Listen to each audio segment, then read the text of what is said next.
여러분 안녕하세요. CES 탐구 생활 세 번째 파트입니다.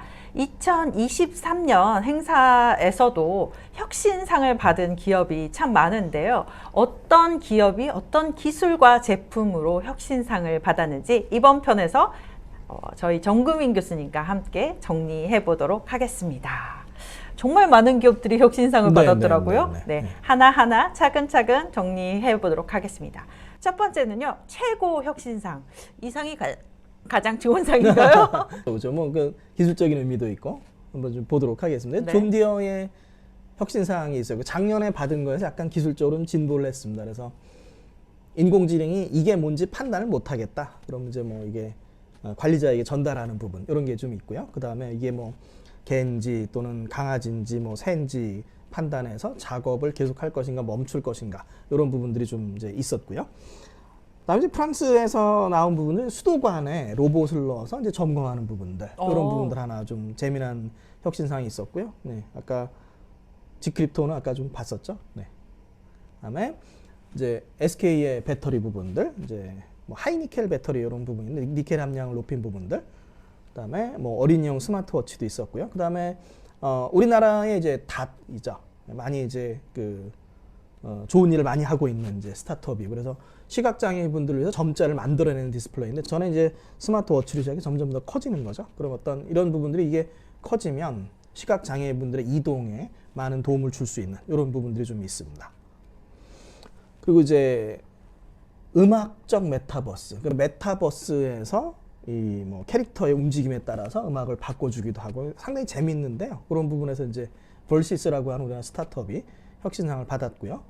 네, 커피 머신, 뭐 원두의 뭐 상태라든가 이런 인공지능 분석하는 이런 부분이 하나 있었고요. 그다음에 LG의 전문가용 모니터 부분, 그다음에 이제 캐논의 뭐 원격 회의 부분들, 그리고 이제 마이크로 시스템즈는 이제 그 명지대학교 정상국 교수님께서 만든 이제 회사인데 뭘 하냐면 이제 카메라에 물이 묻으면 이제 그 화질이 떨어지니까 그 물 입자를 흘러내리도록 이렇게 하는 부분인데 계속 혁신상을 받고 있습니다. 네. 이게 그다음에 이게 그래핀 스퀘어도 우리나라 부분이에요. 그래핀에서 열 전도율이 높아서 그걸 어떤 히팅이라든가 여러 쓰는 부분들 이런 부분이 하나 있었고요. 그다음에 웨어러블 로봇 부분들, 뭐 작업의 효율을 높이는 이런 부분들. 그다음에 이제 싱가포르의 요 회사는 이제 청진기를 몸에 뭐 원격 청진기인 거죠. 달아서 하는 부분들 이런 부분들 이제 비슷한 제품들이 좀 있고요. 뭐 비슷하다는 게 몸에 부착해서 원격으로 이제 그 모니터링하는 부분들 이런 부분들이 있고요. 그다음에 삼성의 이제 보안 부분들. 올해 또 보안이라는 게 또 하나의 또 키워드가 좀 되고 있고요. 그다음에 이제 SK 아이테크놀로지의 부분은 이제 뭐 우리 보통 이제 뭐 이 그 폴더블 폰에서 거기에 이제 가볍게 어떤 유리를 좀 입히는데 이제 그런 기술이 이제 뭐 로열에 좀 쓰였다 그럽니다. 로열이 예전에 좀 있었죠. 네, 이렇게 최고 혁신상을 다양한 기업들이 받았는데요. 저는 개인적으로 커피를 좋아해서 그런지 아까 커피 머신 어떤 기술로 최고 혁신상을 받았는지 직접 가서 보시고 나중에 설명을 해주시죠. 네, 그러면 다음으로 넘어가서요. 혁신상은 이제 국내 기업들도 한국 기업들 많이 받지만 해외 기업들도 많이 받고 있습니다. 해외 기업들 이번에 어떤 기술과 제품으로 혁신상 받았는지 소개해 주시죠. 네, 파트 2에 안 나온 업체들 위주로 한번 좀 정리를 해봤는데요. 액세서빌리티 이제 접근성 부분이죠. 그러니까 노약자분들이나 장애인분들을 어떻게 도와줄 것인가 이런 부분. 첫 번째는 이제 뭐냐면 이제 그 환자분들이나 노인분들이 이제 화장실을 좀 편리하게 이용할 수 있도록 하는 전동식 양변기 리프트로 이제 그런 부분이 하나 있었고요. 그다음에 뭐 아래 보청기라든가 이런 부분들 주로 또 제론 테크놀로지랑도 연결되는 실버 산업과 연결되는 이런 부분들을 우리가 한번 좀 볼 수가 있겠고요. 다음에 나오는 부분들은 이제 컴퓨터 페리페럴 사이버 시큐리티 부분들, 뭐 보안이라든가 컴퓨터 연결 기기들 이런 부분들도 좀 하나 있었고요. 그다음에 원래는 이제 CES의 전통적인 기기인 거죠. 디지털 이미징, 뭐 사진이나 카메라 부분들 이런 부분도 좀 있었고요. 그리고 이제 그 웨어러블 부분도 한번 우리가 좀 볼 필요가 있습니다. 세 번째 부분이 이제 어떤 최근에 신발을 어떻게 쓸 것인가 이런 부분이 좀 있는데 이게 메타버스랑도 좀 연결이 되고요. 그리고 신발의 내비게이션 기능 그쵸, 그런 그쵸. 게 있는 신발에서 거죠? 이제 뭐 왼쪽 오른쪽으로 알려줄 수도 네, 있는 네, 거고. 네. 그다음에 이제 뭐 이게 신발이라는 게 또 이제 메타버스랑 연결돼서 메타버스 공간에 가상의 어떤 걸음걸이 이런 것도 만들어줄 수 있기 때문에 이제 그런 부분을 한번 우리가 좀 체크를 해보면 좋을 것 같습니다. 다음에 이제 에코 디자인하고 웨어러블 쪽에서는 그 네 번째 부분이 좀 재미가 좀 있었어요. 실제로 좀 신어봐야 될 것 같은데 스키 네. 부츠를 좀 활동성이 편하게 만들었다.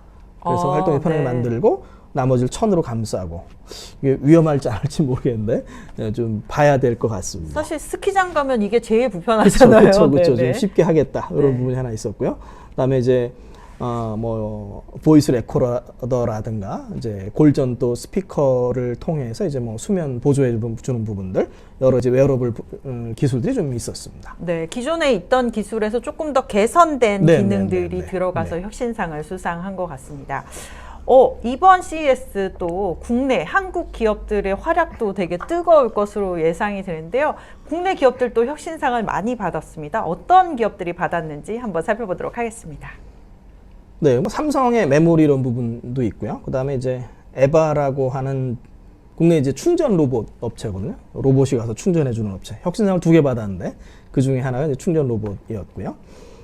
다음에 소프트웨어 앤 모바일 앱 같은 경우에는 뭐 이미지로 3D 모델 생성하는 부분들 이런 부분도 있었고요. 참케어 같은 경우는 우리가 아마 많이 보셨을 겁니다. 계속 이제 웨어러블 기기 통해서 의료용 초소형 이제 혈압계를 만드는 부분들 이런 부분 있었고요. 그다음에 뭐 이제 자동차 기술 쪽에는 뭐 이제 기계 쪽이라든가 선박이라든가 아니면은 뭐 산업용 장비라든가 이런 부분도 좀 있었고요. 그리고 버추얼 앤 오그멘티드 리얼리티 부분에서 뭐 VR 훈련복인데 이제 소방관 분들을 위한 이런 부분도 좀 있었고요. 뭐 반려견의 건강을 체크하는 부분들 이런 부분들도 좀 혁신상이 있었습니다. 그리고 이제 나머지 부분들 보면 이제 뭐 V터치나 비주얼 캠프는 이제 많이 나왔던 부분이죠. V터치 이제 뭐 이게 가상 터치로 인터페이스하는 부분이나 그 다음에 비주얼 캠프 같은 게 이제 시선 추적으로 인터페이스하는 부분들 이런 부분들도 이제 혁신상을 받았습니다. 네, 이렇게 CES 2023에서 혁신상을 받은 기업들을 한꺼번에 정리를 해봤는데요. 국내 기업들 활약이 되게 기대가 됩니다. 전체적으로 기업들 몇 개씩 수상을 했는지 한번 정리를 해주시죠. 네. 그래서 뭐 우리나라 업체들이 173개가 받았다는 분석도 좀 있습니다. 저는 다 세보진 않았는데. 그걸 다 일일이 세봐야 되더라고요. 그렇죠. 네. 어느 분이 세보신 것 같아요. 근데 네. 이제 대충 보면은 뭐 삼성 46개, LG 28개, SK 8개, 현대중공업 9개, 그 다음에 스타트업이 48개 정도 수상했다. 이런 부분이 좀 있고요. 그 다음에 우리나라 업체들이 아까 이제 봤던 것처럼 최고 혁신상도 많이 들어있어요. 네. 그래서 이제 또 대기업, 스타트업 골고루 섞여 있기 때문에 올해도 이제 또 CS 2023에서도 좋은 성과를 낼 수 있을 것으로 생각이 됩니다. 네, 올해 그러면 CES 2023의 정리 좀 해주시면 좋을 것 같은데요. 어떤 점을 좀 중점적으로 봐야 할까요? 네네. 그러니까 더밀크가 매번 이제 강조하는 것처럼 누구나 혁신해야 된다. 그러니까 자기 산업에 갇혀 있으면 안 된다라고 하는 걸 좀 보여주는 사례들이 좀 있고요. 그래서 존 디어의 뭐 이제 농슬라로 불리는 농업용 자율주행 트랙터 부분, 농기계 AI 자율주행 결합 이런 부분이 있고요. 그다음에 에봇의 어떤 의료와 IT를 결합한 부분 이런 부분들이 있고요. 그다음에 우리나라 업체들에서 이제 코스맥스 부분들 저는 상당히 인상 깊게 봤는데요. 그러니까 프링커라고 하는 뭐 디지털 타투 업체랑 같이 해가지고 즉석에서 이제 파우더를 만들어내는 부분들 이런 부분들 맞춤형 최적화 이런 부분도 좀 있을 수 있을 것 같고 그다음에 이제 교육 쪽에서는 이 교육의 한계를 어떻게 극복할 건가가 항상 이제 이슈인데 이제 거기에서 이제 웅진의 이제 그 AR 워즈가 AR로 이제 교육하는 부분들 이런 부분이 2년 연속 좀 혁신상을 받았습니다. 네, 그러면 1편부터 지금 3편까지 CES 2023에 가기 전에 저희가 이제 가지도 않았는데 많이 다 본 것 같은 그런 느낌을 받고 있는데요. 우리가 주목해야 될 이슈 마지막으로 정리 부탁드릴게요. 네. 휴먼 시큐리티를 이제 계속 강조를 하고 있습니다. 휴먼 시큐리티에서 얘기하는 부분들이 결국 사람들이 행복하게 살 권리를 기술적으로 어떻게 서포트할 것인가. 맑은 물, 그다음에 좋은 음식, 좋은 환경 부분들 이런 부분들이 어떻게 보면 이제 그 환경 보호와 그다음에 푸드테크라든가 여러 개 연결되는 부분을 한번 봐야 될 것 같고요. 다음에 두 번째는 이제 공간 연속성이라는 걸 한번 잡아봤습니다. 우리가 스마트홈이 있었는데 이제 자동차라고 하는 공간이 커가면서 그 실내 공간에 디스플레이나 이런 부분이 많이 가는 부분이 있고요. 그다음에 우리가 또 하나의 공간, 메타버스를 좀 봐야 되기 때문에 웹3와 메타버스 연결되는 부분들, 그 공간들을 우리가 어떻게 꾸밀 것인가, 그리고 그 공간을 어떻게 생활할 것인가, 이런 부분이 중요해질 것 같고요.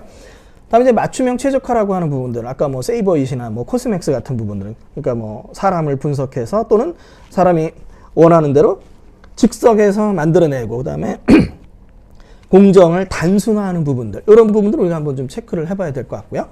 그리고 이제 데이터와 보안이라고 하는 측면, 어떻게 보면 이제 약간 이제 상반되는, 데이터가 늘어나니까 거기에 보안을 붙여야 되고, 그런 보안을 붙이기 때문에 이게 상당히 서비스를 제약하는 것 같지만 그 보안 기술이 들어가면서 서비스가 활성화되는 이런 부분들을 우리 하나 종합적으로 좀 봐야 될 것 같고요. 다음에 이제 AI의 트렌드에서 이제 자율주행차에 프로세서 들어가는 것처럼 인베디드 AI의 상용화가 또 하나 변화를 가져올 거고, 요 초고대 AI의 흐름들 두 개를 좀 봐야 되고요. 그 우리나라 측면에서 고민해야 될 부분들은 이제 서비스와 플랫폼 정책을 어떻게 가져갈 것인가. 이제 서비스란 거는 분명히 가져와야 되는데 플랫폼이란 거는 어떤 거는 가져와야 되고 어떤 건 개발해야 되고, 정책적인 부분들 좀 잘 판단을 해서 업체들이 좀 가야 될 것 같고요.